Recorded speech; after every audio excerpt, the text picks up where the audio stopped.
बात हो रही है पाकिस्तान सुपर लीग सीजन 10 के हवाले से, जिसका आज 18वां मैच है, जिसमें कोयटा ग्लेडिएटर्स वर्सेस मुल्तान सुल्तान। और कोयटा ग्लेडिएटर ने अपने लास्ट जो 2 मैचेस खेले हैं वो शानदार, दोनों मैचेस जीतकर वो टेबल के इस वक्त तीसरे नंबर पर मौजूद हैं।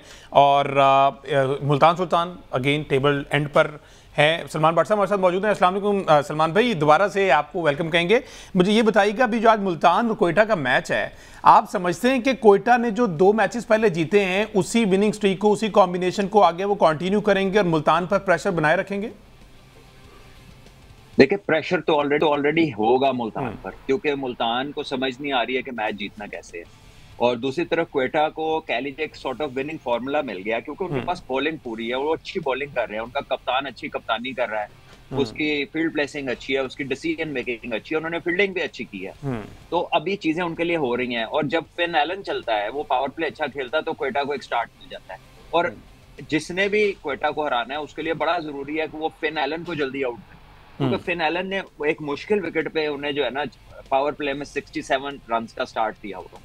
जब ऐसा स्टार्ट मिल जाएगा इस पिच के ऊपर, बाकी अगर आराम से भी खेलते रहेंगे तो बात 160-70 पे चली जाती है। और ये रन यहाँ पर एक अच्छी बॉलिंग यूनिट जो है वो मुश्किल है उसके लिए खाना। और स्पेशली जो लास्ट पिच था ना, वो अनइवन था, वहां पर तो कह लें कि जो भी अच्छी बॉलिंग होती वो बैटर्स के लिए मुश्किलात करती। अब अगला पिच कैसा होगा ये तो हमें देख के ही पता चलेगा कि पिच कैसा होगा।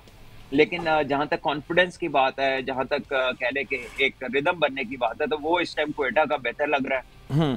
मुल्तान अभी तक अपने जो है ना चीजों को सर्च कर रहा है। और मैं आपको बताऊं कि यासिर क्योंकि अच्छी फॉर्म में है, वो अच्छा स्टार्ट देता है, 2 बाउंड्रियां मारी हैं उसने पिछली 2 दफा जो आउट हुआ है, 2-2 चौके छक्के मार के अगले उसी ओवर में वो आउट हुआ है।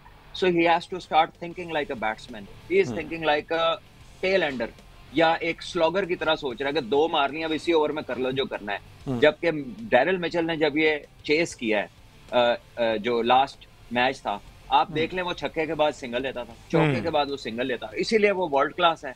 और हमारे बच्चे जो हैं वो इसीलिए स्ट्रगल करते हैं टॉप लेवल पे कि they do not think like a batters. और इनके साथ जो गुफ्तगू करने वाले लोग हैं बैटिंग के ऊपर, मुझे लगता है वो भी इन्हें बैटिंग वाली तरगीब नहीं देते, वो भी इन्हें यही कहते हैं बस पुत्र मारी जा। और ये चलता नहीं है, कोई बड़ा बॉलर घर से मार खाने नहीं आया हुआ, ये वाली अप्रोच नहीं चलती। आपको बैटिंग को you have to give respect, आपने चलना है, लंबा लेके जाना है। अगर आप एक बाउंड्री एक सिंगल करते हैं तो 20 ओवर के एंड पे 100 तो आपका है, तो दूसरे एंड से भी तो कुछ होना है।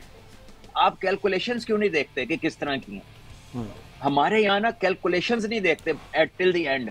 Sachin Tendulkar world cup South Africa वाले में, ऑस्ट्रेलिया ने मेरा 350 किया फाइनल, और उन्होंने अपनी टीम को जो स्पीच दी थी सेकंड बैटिंग से पहले, ऑल्दो कि वो जीते नहीं, तो उन्होंने कहा था कि 50 ओवर हैं, अगर 50 ओवर के अंदर हम 300 बॉलें हैं, तो 300 बॉलों में अगर हम 50 बाउंड्रियां मारते हैं सिर्फ चौके, ठीक है, तो उन्होंने कहा 200 स्कोर तो ये 50 बॉलों में हो जाएगा, तो बाकी 250 बॉलों में हम 150 रन और नहीं कर सकते। यू सी, कैलकुलेशन आपके ऊपर सिंप्लीफाई करती है कि आप टारगेट्स को देखते किस तरह। हमारे यहाँ टारगेट्स को देखने का जो तरीका ना वो हाल है, तो बस जाओ तो पागल हो जाओ, बस फिर जो होगी देखी जाएगी। फिर उसमें कंसिस्टेंसी नहीं आती, उसमें किसी दिन कहते हैं जी वाह, फिर किसी दिन कहते हैं कि होया।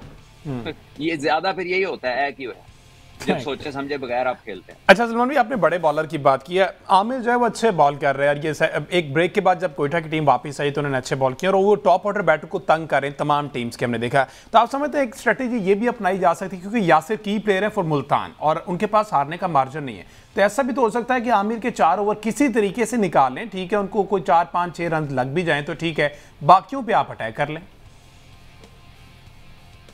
देखें, आमिर को रन्स तो लगे हैं, ऐसा तो नहीं हुआ बिल्कुल लगे, हाँ जी, रन्स नहीं लग रहे, वो तो बाबर ही उससे आउट हो रहे हैं ना। क्योंकि बाबर आउट इसलिए हो रहे हैं कि उनका जो फ्रंट फुट है वो it is going to far across, जो कि अंदर आने वाले लेफ्ट आर्मर का जो एंगल है वो राइट हैंडर के लिए बड़ा मुश्किल होता है। नॉट टू से कि बाबर किसी इजी चीज से मुकाबला कर रहा है, वो एक वर्ल्ड क्लास बॉलर उसको आउट कर रहा है, लेकिन वो भी एक वर्ल्ड क्लास प्लेयर है ना, तो he has to find out a वे।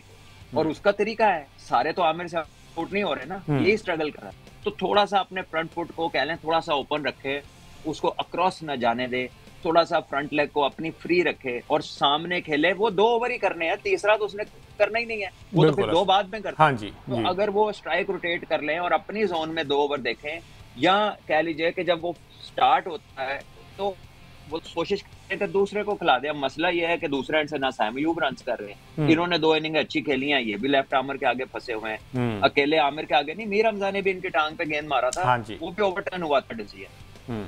ठीक है, तो वो एंगल से प्रॉब्लम है, खाली बॉलर से प्रॉब्लम नहीं है, एंगल से प्रॉब्लम है। तो उस एंगल को काउंटर करने के लिए थोड़ी सी फ्रंट फुट की एडजस्टमेंट कर ले तो मेरा ख्याल है वो इसको आराम से ओवरकम कर सकते हैं। अच्छा मैं सही साहब, मुल्तान की बेंच पे ऐसे कौन से लड़के हैं जो आप समझते हैं कि अब उनको टीम का हिस्सा बन जाना चाहिए, क्योंकि अब मार्जिन तो है नहीं है, ये 4 के 4 मैचेस जीतेंगे तो कुछ उम्मीदें हैं कि शायद प्लेऑफ के लिए क्वालिफाई करें। अच्छा, मैं पहले जो मोहम्मद आमिर वाला आप बात कर रहे हैं इसके ऊपर अगर मैं कमेंट कर लूँ तो मोहम्मद आमिर के अगर हम विकेट्स देखें जो उन्होंने इस PSL में अब तक ली हैं तो वो भी सारी ऐसे विकेट्स हैं कि जिन्हें कहा जाता है कि उन्हें अहम प्लेयर्स जो टीमों के सारे हैं उनको आउट किया है। 2 बार बाबर आजम को आउट किया, 2 बार मोहम्मद नबी को उन्हें आउट किया, डेविड वार्नर को आउट किया, जेम्स विंस को आउट किया और मिच ओवन को उन्हें आउट किया। तो ये सारी जो है वो अहम विकेटें हैं और ज़्यादा जो है वो टॉप ऑर्डर के प्लेयर हैं। मोहम्मद आमिर का थ्रेट इसलिए भी ज़ाहिर है टीमों को हर्ट करता है कि वो पावर प्ले के अंदर आगे जो है वो विकेट लेते हैं। तो इसीलिए शायद मतलब ये एक स्ट्रैटेजी हो सकती है पिच के अकॉर्डिंग कि मोहम्मद आमिर के जो 2 ओवर हैं उनको सोच समझ के खेला जाए, उनमें विकेट ना दिया जाए और फिर जो बाकी बॉलर हैं उनके ऊपर चार्ज किया जाए। मुल्तान सुल्तान के बेंच की अगर बात करें तो उसमें फौरी तौर पर जो नाम जहन में आता है वो ज़ाहिर है फैसल अकरम का आता है कि जिनको अब चांस मेरा ख्याल है मिलना चाहिए इस टूर्नामेंट के अंदर। अगेन देखना पड़ेगा कि कंडीशंस क्या हैं, लेकिन जिस तरह की एक्सपेक्टेशन उनको उसामा मीर से थी इस टूर्नामेंट में, जिस तरह से लास्ट दिन में उन्होंने परफॉर्मेंस दी थी, तो उसको देखकर तो ये लगता है कि स्पिनर के हवाले से भी काफ़ी स्ट्रगल कर रही है। साथ उनके ब्रेसवेल हैं वो भी उस तरह से परफॉर्म नहीं कर पा रहे हैं जिस तरह से उनको परफॉर्म करना चाहिए। तो फैसल अकरम एक ऐसा नाम है मुल्तान के बेंच के ऊपर कि जिनको जो है वो ट्राई किया जा सकता है। और फैसल अकरम की इंक्लूजन आप सलमान भी समझते हैं लाहौर की कंडीशन में फ़ायदा होगा? देखिए मुश्किल है, रिस्ट स्पिनर्स जो हैं वो ऐसे तो वो हर जगह स्पिन कर लेते हैं, लेकिन लाहौर में अभी तक कोई रिस्ट स्पिनर्स को इतनी कामयाबी मिली नहीं। ग्रीन पिचेस पे मैचेस हो रहे हैं और बाउंड्री को बहुत बड़ी है नहीं, बाउंड्री भी मेरा ख्याल है कि 70 मीटर की तो होनी चाहिए। मेरा ख्याल है कि बाउंड्रियां भी छोटी हैं, इस पे स्पिनर्स अच्छी पिच के ऊपर वो गेम से बाहर हो जाते हैं। तो there is something that needs to be done in future के बाउंड्रियों को एक सर्टेन नंबर तक रखा जाए, क्योंकि जब हमारे प्लेयर्स इंटरनेशनली जाके कम्पीट करते हैं तो 60 मीटर की बाउंड्रियां तो नहीं होती। ठीक है, तो जब आप स्पिनर्स का कॉन्फिडेंस ही नहीं बनेगा छोटी बाउंड्रियों के ऊपर, वही सोचते रहते हैं जो लगी बाहर ही जानी है। ठीक है, तो I think this also needs to be seen के ये करना क्या है आगे, ये बाउंड्रियों को लेकर इसको क्यों हमने छोटा रखा हुआ है, या हमारे पास स्पेस अवेलेबल नहीं है, या क्या हमारी स्ट्रेटेजी है। क्योंकि इंटरनेशनली अगर देखा जाए तो 60 मीटर की बाउंड्री तो वही होती है जो ग्राउंड ही छोटा होता है, वरना जहां स्पेस होती है वहां पे 70 मीटर प्लस की बाउंड्रियां होती हैं। तो मेरा ख्याल है, मेरा पर्सनल ओपिनियन है कि बाउंड्री जो है ना वो थोड़ी बड़ी होनी चाहिए, उससे क्रिकेट अच्छी होगी, उससे बैटिंग में भी फायदा होगा और वो बगैर सोचे समझे हिटें नहीं मारेंगे और बॉलर्स को भी कॉन्फिडेंस आएगा और थोड़ा सा एथलेटिसिज्म पे भी बात आएगी कि आपको भागना पड़ेगा, गैप बड़े होंगे, फील्डर्स को ज्यादा कवर करनी पड़ेगी, थ्रो लंबी मारनी पड़ेगी, तो फिटनेस वाला एलिमेंट भी उसके अंदर ज्यादा अच्छा चेक होगा। अभी तो बॉल निकल गई तो फिर आप समझ लेंगे फिर गई, फिर आप रोकने का कोई चांस ही नहीं है। इसी तरह आधी हिट बैट्समैन की लगती नहीं है तो वो छक्का हो जाता है। तो इससे भी बॉलर जो है वो बहुत ज्यादा अंडरमाइन है। और स्पिनर्स में देख लें आप, 2 स्पिनर तो यहाँ पर नहीं बनते अनलेस वो 2 अब्दुल कादिर और शेन वॉर्न हो।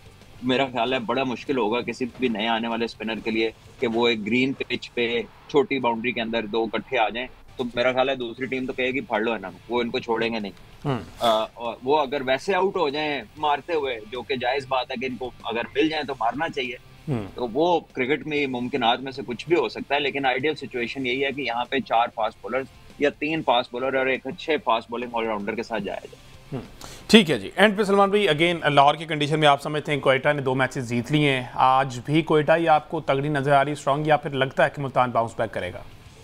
देखिए कॉन्फिडेंस तो लेवल कोयटा का हाई होगा, बाकी क्रिकेट है, बाउंस बैक भी हो सकता है, चीजें ओवरटर्न भी हो सकती हैं, मुल्तान की तरफ से हो सकता है यासिर 100 कर दे। तो जिस तरह की फॉर्म में वो हर मैच में लगता है बड़ा स्कोर करेगा, लेकिन वो आउट हो रहा है। मेरा ख्याल है थोड़ा सा वो सोचे कि मैंने आखिर तक जाना है, तो वो अपना 100 करेगा तो मुल्तान भी 200 कर देगी, क्योंकि बाकी मुल्तान के जो प्लेयर हैं वो तकरीबन एक जैसे हैं, चाहे वो रिजवान हो, कामरान गुलाम हो, शाइब हो, उनकी एक पेस है खेलने की। सिर्फ यासिर और उस्मान खान ऐसे हैं जिनकी पेस फर्क है, और जो अगर आखिर तक रहे तो वो कुछ और कर सकते हैं। मेरा ख्याल है उस्मान को भी थोड़ा सोचना चाहिए, वो आते हैं विकेट से वो दूर चले जाते हैं, फिर वो मतलब फ्लैट बैटेड, वो बैट के साथ टेनिस खेलते ज्यादा नजर आते हैं, क्रिकेट खेलते कम नजर आते हैं। थोड़ा सा अगर वो अपनी इनिंग्स को लंबा करें तो मुल्तान को वो ज्यादा फायदा पहुंचा सकते हैं और वो अपना स्कोर भी ज्यादा कर सकते हैं। जी अहमद, मुल्तान मेरा ख्याल है क्वेटा ग्लैडिएटर्स, क्योंकि वो कम बैक कर रहे हैं और मुझे लगता है कि उन्हें मजीद जो है वो जाना चाहिए।